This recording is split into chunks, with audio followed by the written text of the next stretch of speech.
How have practices been during finals week? Yeah, we've had a couple good practices. We've also had a chance to take some time to hopefully rest our bodies a little bit and not do as much banging as maybe you normally would, but also focus on school. And it's still going on with regards to school.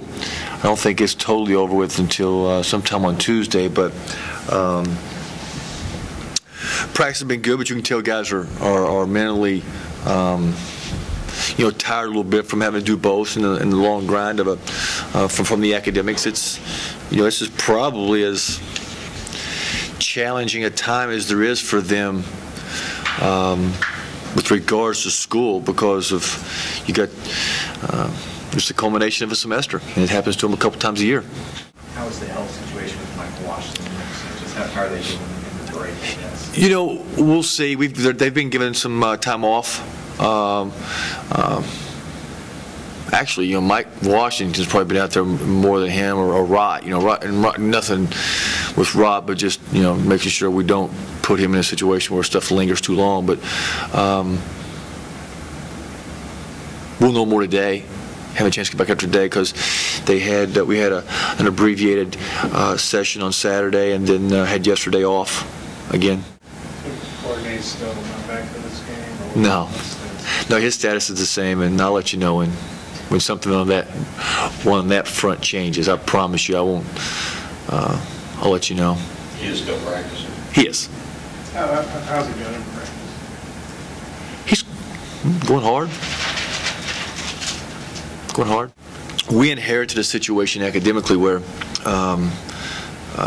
the APR and some of the things that had happened with, players that in that first year that I coached, there's just a lot of change, just across everything with academics. And then last year, we were in a very challenging situation, and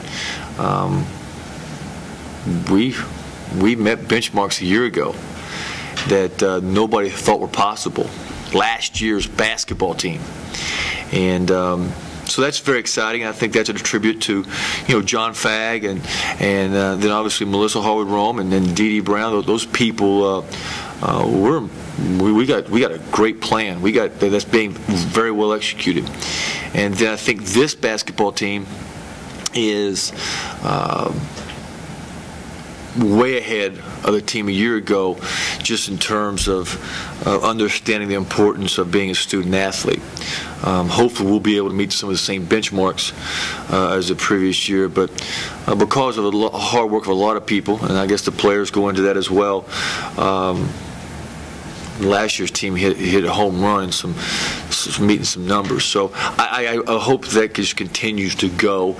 This is will be the first hurdle, so to speak, for this basketball team academically, and I was very, very pleased with all of our meetings, all of our reports heading into finals. That has been the best since I've been here, in terms of guys that you had to really watch and keep a careful eye on. And not that we're going to set a record for GPA or anything like that, because I don't know, we may, but the watch list for casualties is way down. When you say benchmarks, you're talking about grade point average? Primarily APR. But I think the thing that I want for these guys is to be able to come out and with an effort and intensity, because they have been dealing with a lot, and not to be like dizzy or in a fog or dazed because of I had one of the guys tell me the other night he stayed up till 5 o'clock in the morning studying. And I'm like, if that's the case, that's probably a first for you. Not that you've never been up since 5 o'clock, but I guarantee it's the first time you've ever been up to 5 o'clock studying. And stuff like that, it kind of wears on you. And so I want us to be able to get back to practice the next 2 days and just kind of get back to playing ball, being physical, playing hard, and come out that way, and not to to kind of be stumbled around at all.